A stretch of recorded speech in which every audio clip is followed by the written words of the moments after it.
Luka, welcome. Thank you very much. Thank you for having me. Great to have you here on the show. I've never had anybody from Slovenia on the show. This is the first. Well, that's a good thing. Right. Yeah. So I want to talk a little bit about your journey, how you got to Singapore. Sure. Also, Biosensorix. Yeah. And the problems that you're solving. Good. Maybe we can start about how you got to Singapore. How long have you been here now? I've been here for around 4 years now. Yeah.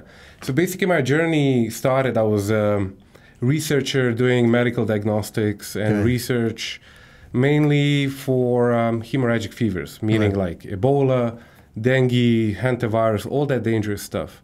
So my main goal actually when I was doing research and my PhD was to develop new diagnostics, for example, for Zika, try to figure out why some people die from hemorrhagic fevers, why some people don't. Even though there's no vaccine, no treatment, some people just survive. And I also spent a lot of time in the field, meaning that I went to low-income countries like, for example, Kosovo. I helped them out set up diagnostics and just to figure out how to cope with the disease there. Also did a lot of field testing in the field, meaning going from village to village, gathering samples from humans, from cattle, from ticks. Basically, I wanted to get blood. Right? Yeah. I was a professional vampire. That's what I was. And during my time doing my research and diagnostics, I was lucky enough to meet my now co-founder, Professor Robert. So we actually met in Stockholm during one of the European projects. He's a professor at Ben Gurion University in Israel. And I just fell in love with the technology that he's making. Right. And he had that extra thing, which is, you know, he was a researcher, but he was also very passionate about business, creating stuff that actually matters and people can use, right? So eventually he invited me to come to Singapore. So he was the co-PI of a very big CREATE project here, funded by NRF. And I came here as a postdoc. Basically, I was supposed. So you came here to study? Yeah, I mean, I came here as a researcher, under NTU, and the main goal at the beginning was for me to continue research, continue developing. But you know, my internal goal, I never wanted to do research for for the rest of my life. I wanted to create something. I wanted to create a company, and more importantly, I really wanted to create something that people can use at home. So a diagnostic device that's cheap enough, good enough. And basically that you can do home testing for whatever disease you want to do. And of course, Robert, he had the solution for that. So he had a patent for that. We started raising more funds from Singapore, MIT for Spring. And eventually we started a company together. And that was Biosensorix, 3.5 years ago. So the core principle of what we're trying to do and the technology, we have a very simple, low-cost solution for home testing or for on-the-spot testing, in-the-field testing. Right. Meaning you put a drop of blood on a disposable device and you get a result within 15 minutes. We've got some of the devices on your website. I wonder if these are the ones that you're talking about, just so some of the viewers can... So actually I got one here. Oh, you got one here. Let's do the show and tell. What you got there? So basically, that's the... Can we just hold that up to the camera there? It's tiny, that one. It's very tiny. That's the purpose of it. Right. It's about like the size of a USB drive, right? It looks like a USB. It feels like a USB. Right. Right. So the whole purpose, basically the innovation is actually inside. It's the chemistry. It's the how we can make it cheap enough, how we can make it good enough. So basically, this is a device that's a laboratory that you can hold in your hand. Right. And at the beginning, we were actually doing dengue testing. So what you would do, you would put a drop of blood here, then wait 15 minutes, and it would tell you, are you going to have severe dengue or you're going to have mild dengue? Right. Because that's something that you cannot do. So can that be done at home? Or it can be done at home. It can be done at a clinic, in an ambulance, depending on what disease you're trying to solve. And actually, we went through different stages of our company, mainly trying to figure out what is that killer application. Right. Because dengue, even though it's very important in the Southeast Asia, maybe in Africa and South America, people are not too, let's say, hot about it. Right. So we went on to kidney disease for male fertility, and now we ended up with preventing stroke at home. So basically, it's based on the same technology, a different biomarker, And what we're trying to do right now is give people at high risk, like stroke survivors, a tool that they can actually use at home and monitor their risk of stroke. So can I work out if I'm at high risk of stroke by taking a blood sample? Yeah. Right. What will be the biomarker there? So the biomarker is actually BMP. Okay, that's a very scientific. It doesn't mean anything to me. Exactly. Yeah. It's a heart failure biomarker. Right, let's right. say like that. So your blood consistency changes as a result of being at risk at stroke. It's basically, okay, it's like this. You have the simplest comparison I can make is a glucose test. Yeah. Right? Yeah. So you actually, it works similar to a glucose test. You basically put your drop of blood here, and instead of measuring the level of glucose, it measures another biomarker, right, okay. another protein. Right. And that protein then tells you what's your risk of stroke. Gotcha. So basically, if you're a stroke survivor and you do that on let's say twice a week, you do the testing twice a week, basically we can tell you when your biomarker shoots up, go to a hospital, go to a doctor, get treatment, and prevent stroke. Got it. Is there anything out there at the moment that outside of the blood testing, or is it only blood testing that people can identify stroke risk? The only thing they can do actually today is just measure blood pressure. Right, okay. And, still you got over 70% of people, stroke survivors, they will get another stroke within a year or two. Yeah. It's not very specific, it's not very good, and this device can actually solve that. So basically what you do in the end, you put your blood here, and then you put it in a reader. Yeah. And then you basically get results on your phone. Right. Can I have a look at that? Yeah, sure. The camera here. Okay. So if I was just to hold this up to the camera, if you can maybe. So there's two parts to this. There's the reader, which is this part here, and then you've got the little sampler here. Yeah, and that's a one-time use disposable thing. You basically put the blood there, wait 15 minutes, and then throw it away. Do you use that? Do you prick your thumb with that, or how do you take a blood? You have a lancet, like the same thing what diabetics do. Right. It's like like a little stapler or something exactly. like that. Right. Okay. So that's it. And okay. So this is what device is this? What's this called? It's called ELI. Actually, it's the scientific name for it. It's electrolateral flow. Okay. But we just shorten it to ELI because it's a very nice, cute name. Yeah, it makes sense. Yeah. So, how many? You must have done the research on this. Roughly, how big is this market for something like that? I mean, what sort of percentage of populations are at risk of stroke? And where is it most prevalent? What sort of markets? Is it an age thing? Is it a demographic thing? Yeah. So actually what we're now focused on is mainly US. Yeah. So for example, in US alone, if we take a look at our very early adopters, these are stroke survivors. So we have around 7 million stroke survivors in US alone, right? And that basically amounts to around $9 billion market with the stroke survivors alone. Yeah. The next population that are very high risk of stroke are diabetics, especially those over 40. But it actually, anyone can use it, right? It's only a matter of fact who's actually willing to use it. So, because you still need a blood prick. So, a regular 25-year-old is not going to even think about doing a blood prick every week to measure the risk. So if you have any risk factors like diabetes, heart failure, or just old age, you might actually be willing to do that. Right. If you're a diabetic, you're doing this all the time anyway. And you're doing it anytime, yeah. And so I'm not a medical person by any stretch of the imagination, so I'm not going to claim to be. The correlation between diabetes and stroke, is that a real, I mean, is it a high correlation? Yeah, very high correlation, yeah. That's basically one of the, there are two things that basically are the highest risk for stroke: diabetes and heart failure. Right. Because both of them actually influence, in the end, your blood clotting capability, right? And how you get a stroke is actually you get a blood clot that gets stuck in your brain. Yeah. Yeah. That's a very easy way of saying it. Of course, we cannot prevent all types of stroke, because some types of stroke are basically your blood vessel just pops. We cannot prevent that. Right. But 80% of stroke is what we call ischemic, which means that it's caused by a blood clot. Right. Yeah. Okay, so if I was, let's say I was diabetic, I'm over 40, I'm on the wrong side of 40. Yeah. I'm testing myself, my markers are up, it says, I'm above the safe level. What do I do? Do I go to the hospital? Do I get administered drugs? You go to a hospital, you go to a doctor. They do then a full checkup. Right. They need to figure out what really is happening.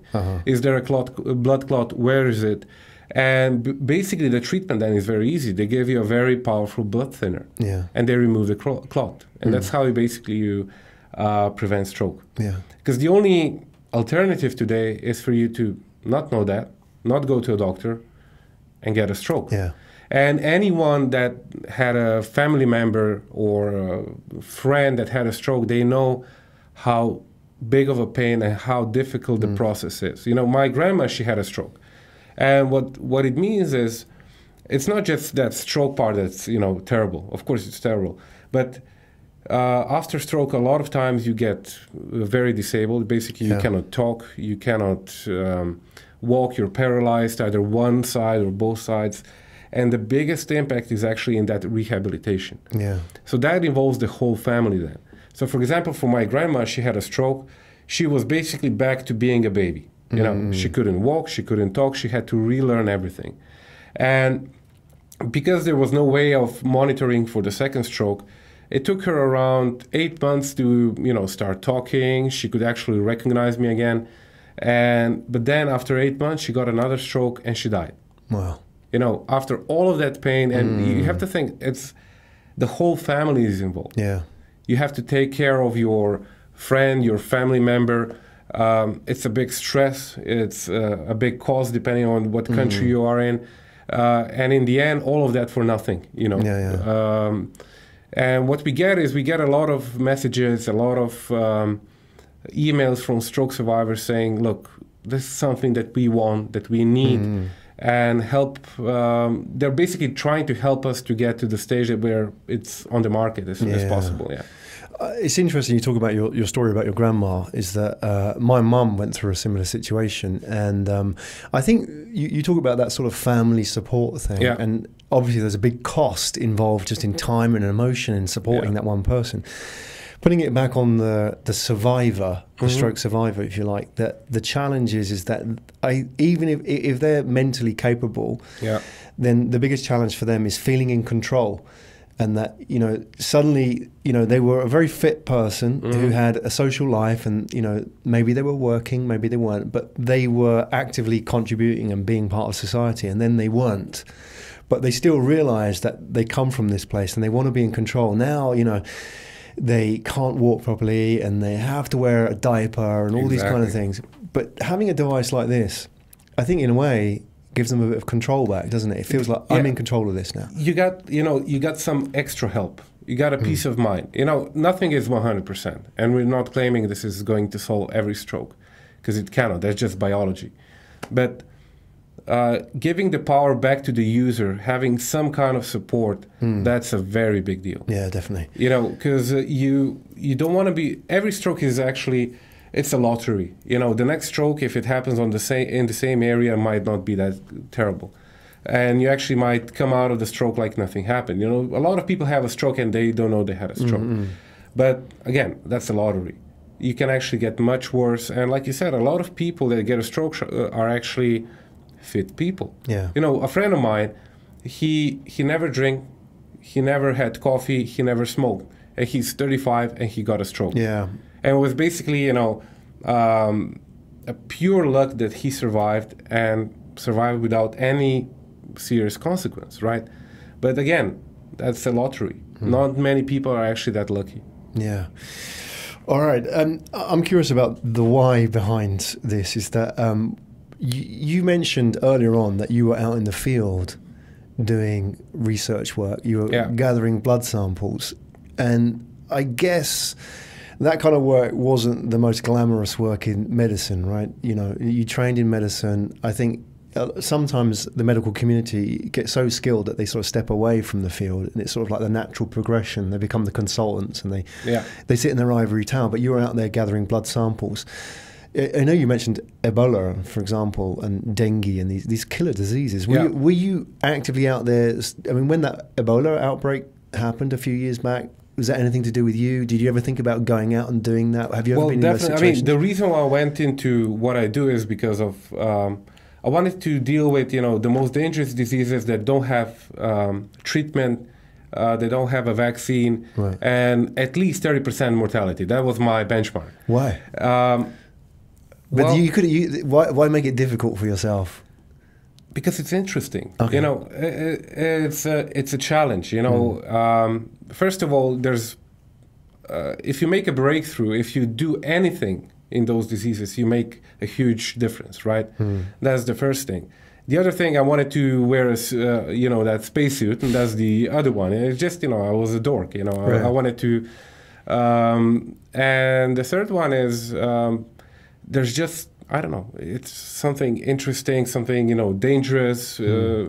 Some people like to jump off a plane. I wanted to do that. Right. And was it dangerous? I mean, obviously there's diseases out there, but, are you actually, you see medics go out into the front line and treat people. Is it actually dangerous for them doing that? It all depends what kind of training you have. Right. Okay, for somebody not trained, it's super dangerous.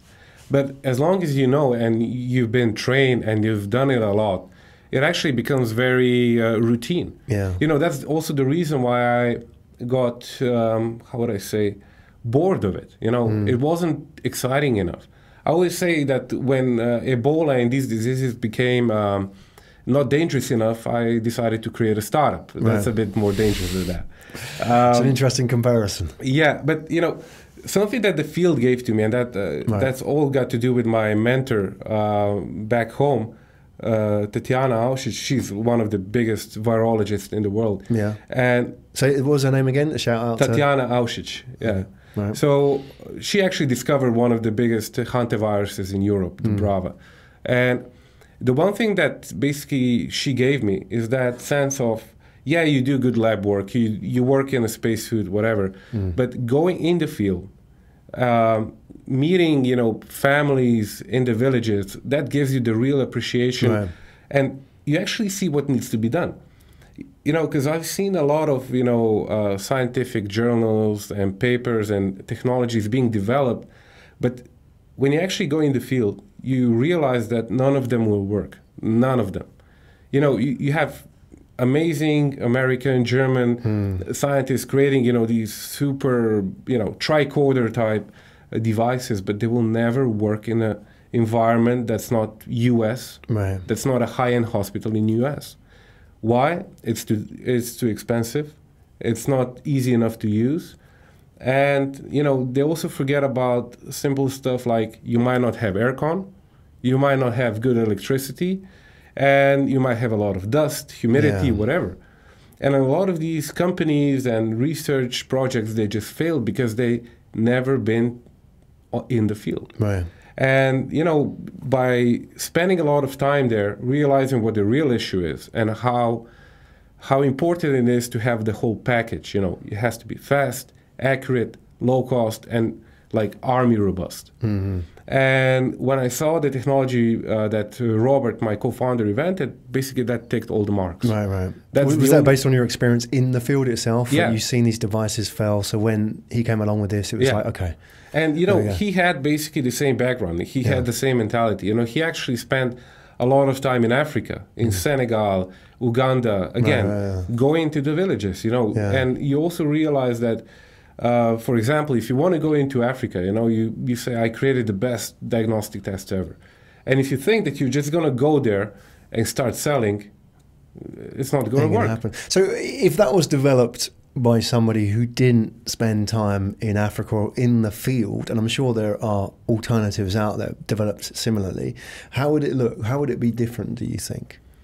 First of all, they would be much more expensive. Yeah.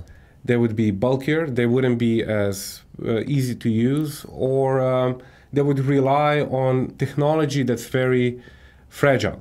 So if you take a look at our competition, for example, most of them, let's say 90% of them, they're using optical readout, optical way of doing the actual measurement. Right. Either being fluorescent, luminescent, whatever type of optical. So shining a light on the sample. Shining a light and then capturing the light, analyzing the light. Yeah. That's one of the best ways to do it in the lab, without a doubt. That's the most sensitive, the best way. But think about it. You need a laser. You need a lens. You need software to do all that. That means that you need power, you need computing power. And when you try to transport something like that, the moment you hit it, the moment it drops, the moment you give it to somebody that doesn't know how to use it, the lens might move, the laser might not work, and in the end, who's going to pay for it? The cheapest, optical device that you can make so you can actually sell at a profit would be around 2,000 USD. And how much would that cost? I mean, how much does it you sell it at? So basically, the reader is $50, right? And we can actually give it for free, right? Why would you give it for free? Yeah. Why? Because we make money on this. Oh, okay, right. So you sell that separately? Yeah. Okay, and how much do you sell that for? So this depends on the disease, but it's going to be around 10 to 15 USD. Okay. Yeah. As low as $10 to $15. Yeah. Per test, and then you just right, throw it away. Yeah. But is one test is enough, or is this going to be like a regular thing? Basically, what we're going to offer, especially for stroke, is like a subscription model. Yeah. So you pay $50, you get 4 tests per month, and you don't have to worry about it. Yeah. Okay. Fascinating. Let's talk a little bit about the fundraising at the moment, because you mentioned that you raised funds with Spring or the Spring NRF. and Singapore MIT Smart. Yeah. Okay. Yeah. So. You have, where are you now in terms of the age of your company? So we are still considered a very early startup, especially in the medical field, because we have a regulatory path that we need to go through. Right. What we did right now is we opened a company in the US that's focused on the US market, and we are fundraising on a platform called Start Engine. So the beauty of that platform, and I encourage any new startup that actually wants to raise funds is to go there. It's basically crowdfunding for equity. Right, so equity crowdfunding. Yeah, okay, so basically what they offer is first of all, very robust platform, a lot of investors. And the other thing that's basically they're always innovating. So for example, today, if you have Bitcoin, you can use your Bitcoin to invest in a company and get shares. And with more progress they make, they're actually going to make also a secondary market, which means like a stock market for private companies. So if you're not willing to wait 3 years for a biomedical device to make an exit, you can sell your shares in a year. Right. Yeah. So you're fundraising on Start Engine at the moment. Do you have a fundraising target?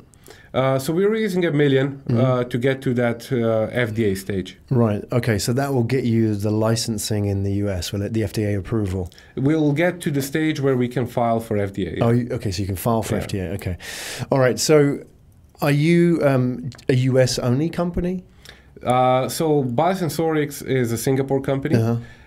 Which holds the master license, and Eclipse, which is the US company, Eclipse Diagnostics, holds the rights for the US. Got it. Okay, just so we can clarify, we can establish that. And until now, how have you funded? I know you said you had gone to Spring and MIT, Singapore MIT.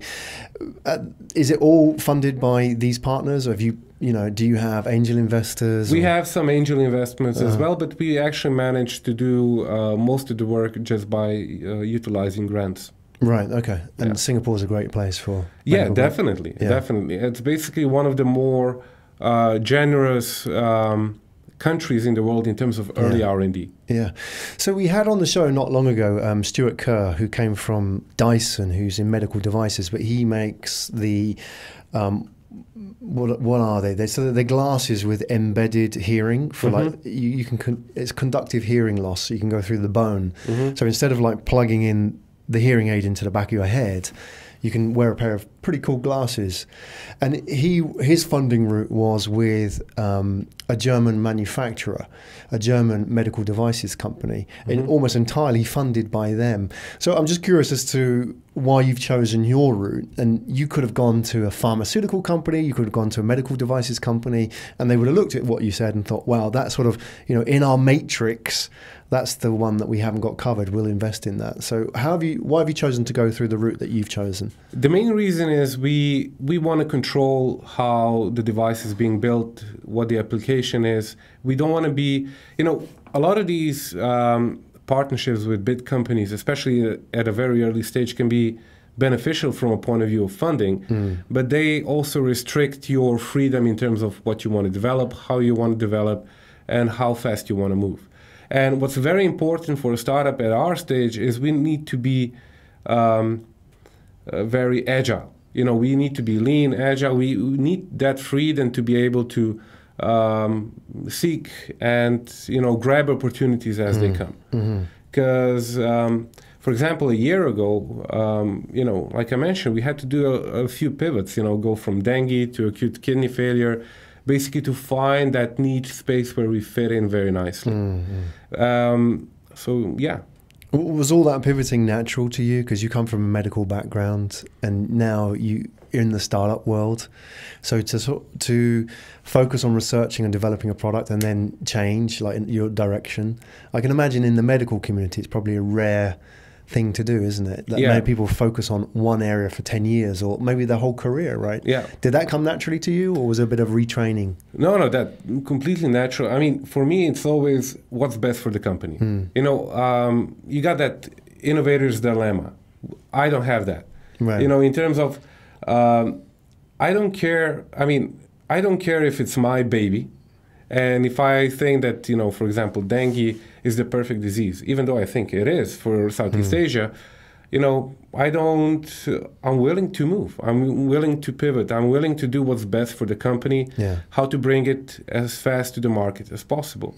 In the end, that's going to be the most beneficial thing for me. Yeah. And if I can find a way to bring the product to market, then, I can, at a later stage, take care of my personal agenda of creating that perfect dengue test. Yeah. And you're obviously quite conscious about what the long-term vision is as well, because you've got an idea of what you want to do with this. How do you see this in the future? What kind of company would this be? So basically what I see is, especially with all the big companies now trying to enter the home testing, either from a medical point of view, from a lifestyle point of view. I see this as a device that anyone could have at home. And then it depends on their needs what they want to test, right? So you have the, universal reader that can read any test. And then if you're a stroke survivor, you get a stroke test. If you want to check for dengue, you get a dengue test. If you're interested in fertility, you get fertility testing. That's how I see it. I really want to see it in every home. Right. And then whatever you need, you buy what you need and test it whenever you need. Is it applicable then to lifestyle testing as well? Because I know you mentioned, fertility may be sort of in the middle there, but there's people who might want this for, I'm just freestyling now, but for sport, for example, if you're a professional athlete, you want to, increasingly, they want to test their blood sugar, recovery and so on. Is it relevant in that sense? Definitely. That's something that we're working very hard to also move forward. Yeah. Especially for high performance athletes and, for example, for managers and just to increase the performance of people. Yeah, because there's a big movement in the US at the moment, isn't it? For quantified everywhere. self. Everywhere. If you go to the Valley, even in China, it's like, you want to gamify your life, right? You want to know where you are, where you stand. For example, a lot of people are using, supplements, right? Yeah. And 99.999% of supplements are worth zero. Yeah. Right? They say they enhance your whatever, and actually they don't do that. They're just, you can eat a carrot and feel the same difference. But, by being able to quantify either your recovery, your, whatever you want to see, you're actually then able to differentiate between supplement A or supplement B. Yeah. Right? That it gives that first in-hand validation of the products that you're using. Yeah. And you actually might figure out that you don't need anything else but a carrot, in the end. Right. Yeah. Takes the guesswork out of it. Exactly. It's split testing your life, isn't it? Anyway? Exactly. Yeah. All right, fascinating. And let's talk a little bit about your team itself. I know you say you're agile. So we know yourself, Luka, and your co-founder, Robert. Yeah. Is it just you two, or how many other people in this? No, so we have 4 people in US, 2 people now in Singapore, and 3 people in Israel. Right. Yeah. And what do they do? Are they on the sales side? They're all research and development. Okay. So we are at a stage that all the business is handled by myself. Yeah. All the scientific stuff is handled by Robert, and so we don't have any sales. The only thing that we do have is a bit of marketing in US, because we need to get the outreach for the crowdfunding campaign.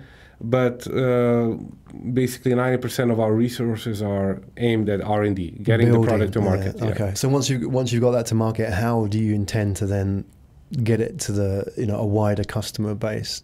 So it depends on what application you're looking at. One of our goals is actually, especially for stroke, is to partner for the large-scale commercialization and marketing with a big company. Yeah. That's when we would actually be willing to go with them, because we don't see, you know, we have to realize where our strength is, right? Our strength is in developing cutting-edge technology, and marketing and sales might not be the best strength for now. Yeah. And if big companies have already those channels made up, why would we try to recreate that? Exactly. And for them, your product really, they can just add it to that channel, and it's just to the bottom line for them, right? They can add it to existing relationships. Basically, our goal is to de-risk the project for them, basically to a minimum. So once we get FDA approval, they can pick it up and sell it. Okay, so you have a team, pretty agile team, 10 people more or less, right? Yeah. Are you recruiting at the moment? At the moment, yes and no. I mean, we're always on the lookout for good talent, right? What's good talent to you then? Because I think you've got you know, with a product like yours and a vision like yours, the culture is really important, the mindset, isn't it? So what are you looking for? We're looking for people that know what it means to work in a startup. And you know, it's not easy to find those kind of people, especially in a very affluent environment like Singapore, where you can get very good jobs at a very easy bank. Yeah, basically. So we're looking for highly creative people, very determined, very just willing to put the hours in, right? And that's one of the biggest attributes that we're looking at, and loyalty, right? Because we cannot compete with the big companies to give a big salary, but you know, there's an upside in working with a startup, as long as you're willing to put in the hours. But the most important thing is creativeness. You know, I don't care if you have a PhD, I don't care if you have 3 PhDs. If you're not able to solve a problem in a creative way, or just solve a problem that implies creativity, then you're not worth anything, right? Just having a lab technician, in the end, you know, you can get it anywhere. Yeah. Would that mean people from the medical community, or when you talk about creative problem solvers, could they come from anywhere? Biotech. Biotech. They need to have, you know, it's a biotech product in the end, so we need to solve, you know, technology problems, right? But for example, when I joined, you know, the core principle of our technology is electrochemistry. And I was always terrible at both electronics and chemistry. I had zero knowledge about it, right? I was good at biology, microbiology, viruses, all of that. But, you know, it didn't stop me from learning, you know, because I do have that creative part. I can now solve problems that you know, just by using logic and creative thinking that I couldn't in the past. But I've also met a lot of PhDs that are doing electrochemistry and weren't able to solve basic problems. Exactly. So for me, then, you know, was the worth of that PhD. Right. So if I was, for example, a PhD or a lab technician, or I came from a biochemistry background or electrochemical background, and I had potentially ahead of me a very safe career. Why would I, you know, I might be staring out of the window wondering what I could do with my life, but why would I look at a startup like yours and think, oh, this is a really good idea, I'll go and risk everything and come and join you? What would be, do you think, the real draw? Because you're not going to give them a better salary in the short term, and you're not going to give them job security, but what would it be? What's the missing part in what they're doing at the moment? Happiness, actually. You know, I always say, look, if I go back, I had the perfect job, okay? I had the typical job of, I had my route set up to be a professor. I was in the best lab in the world, the best colleagues. I had a steady job, meaning I knew I would get a salary next week or next month or even in a year. There was no issue about it. I could do any project I would. I was traveling all around the world, conferences, all of that. But something was missing. And what was that? That, you know, if you have that drive, that, you know, just that eagerness of creating something new, going out of the mold. Because in the end, what I really thought, and that's basically something that any young researcher has to think about. When you're on your deathbed, you don't want to be thinking, Why didn't I? 3 dots. You don't want to be thinking that. Why didn't I do that? And you can always go back. You can always find a regular job, you know, always. And if you have that drive, if you want to create something, if you want to be a part of a very big mission, you know, be owning something. You're not really owning anything except your publications when you're a researcher. And that gets boring very fast. And then you get a lot of pressures, just, you know, give one more publication, one more publication, one more publication, and seek those big journals. Yeah, for some people that's a thrill. But if that's not a thrill for you, if you want to really create something, be a part of a bigger picture, then you have to decide, are you willing to risk it or not? But remember, when you're on your deathbed, you don't want to be saying, why didn't I? Yeah, right? Exactly. Well, I'm sure you speak to a lot of people, and I'm sure there are people out there who are wondering, you know, you mentioned partnerships, you've mentioned people that you would be interested in talking to who might want to join your team and help you build at some point in time. You're also equity crowdfunding as well. How do people get in touch with you? What's the easiest way to get in touch with Luka? Email, LinkedIn, go on our Start Engine campaign, write us a comment or an email. All the information is out there. Yeah. We'll put it all in the show notes. As easy as that, yeah. Excellent. Luka, it's been a real privilege. Thank you for coming on the show. Thank That's you Luka Fajs. Yeah. Luka Fajs, everybody, from Biosensorix. Go and check out his crowdfunding campaign, and also drop him a note if what he says struck a chord with you. If you're one of those guys who may be staring in the window seat of a medical company, then, you know, maybe there's a better opportunity out there for you. Luka, thank you very much. Thank you very much.